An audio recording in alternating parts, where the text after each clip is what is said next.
Crise dans le secteur foncier en Côte d'Ivoire. Face à plusieurs revendications, le ministère de tutelle initie des réformes pour endiguer le fléau.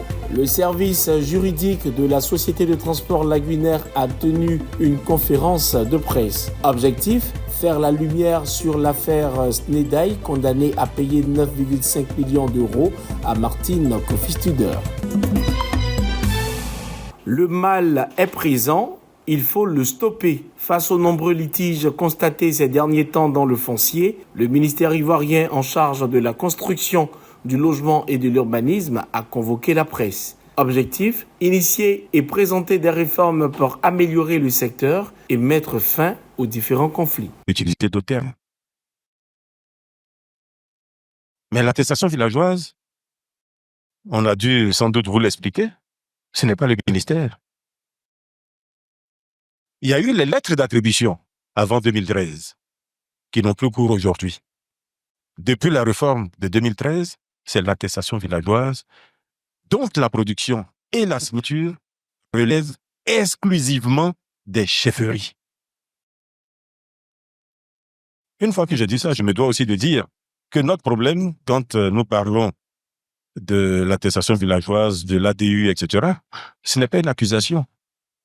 Parce qu'on a le sentiment que nous reportons ou nous transférons la faute sur les chefferies. Non. Une chefferie peut être de bonne foi. Mais ça ne veut pas dire que les attestations villageoises qui viennent de son village sont toutes exemptes de problèmes. Le thème de cette rencontre s'intitule « Réforme initiée par le ministère de la Construction, du Logement et de l'Urbanisme dans le secteur du foncier et du logement de 2019 à ce jour ». La réforme qui a été mise en œuvre par monsieur le ministre, c'est de permettre que l'initiative du lotissement puisse faire l'objet d'un accord des autorités en charge de la zone. Ça veut dire quoi? Si vous allez à Dananè, vous voulez faire un lotissement, il faut que le préfet de Dananè puisse vous donner une autorisation de lotissement. C'est très important. L'autorisation de lotissement va vous permettre de pouvoir mener toute la procédure d'approbation. On a mis en place cette réforme pour mettre fin à l'anarchie qui se passe sur l'ensemble du territoire. Bien conscient de la crise, le ministère ivoirien de la Construction espère que ces réformes vont aboutir à la résolution des problèmes que touche le secteur. L'affaire fait grand bruit après la publication d'un article intitulé Côte d'Ivoire, Snedaï condamné à payer 9,5 millions d'euros à Martin Kofi-Studer. En cause, une parcelle de terrain occupée par la Société de transport lagunaire STL, une filiale du groupe Snedaï, propriété d'Adama Bictogo. Cette parcelle est revendiquée par la Société civile immobilière Océanor, dirigée par Martin Kofi-Studer. Mais le groupe Snedaï conteste ces accusations. Son avocat Bédi Parfait affirme que la société STL a obtenu cette parcelle de manière légale. La société STL, non seulement n'est pas propriétaire de la parcelle qu'elle occupe,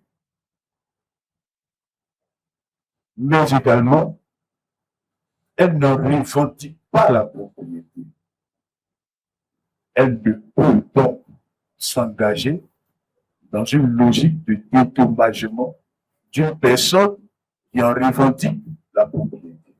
L'État de Côte d'Ivoire ne donne pas la parcelle à STL pour que cette dernière devienne propriétaire. L'État de Côte d'Ivoire signe un bail emphytéotique. Autrement, c'est une sorte de location. L'avocat rappelle aussi qu'en 2017, la société civile immobilière Océanor avait déjà contesté cette décision devant le Conseil d'État, mais que sa requête a été rejetée en 2022. À ce jour, le décret fixant les limites de la concession reste en vigueur.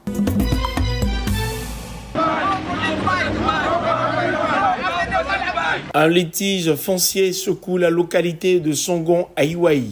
Les populations s'opposent à deux structures immobilières engagées dans des projets baptisés Dubaï. En cause, l'expropriation jugée injuste de plus de 230 hectares de terre, un processus vivement contesté par les acquéreurs. La demande d'accéder et l'attestation domaniale ont été enregistrés le même jour, le 25 octobre 2019, ce qui est impossible selon les procédures du ministère de la Construction.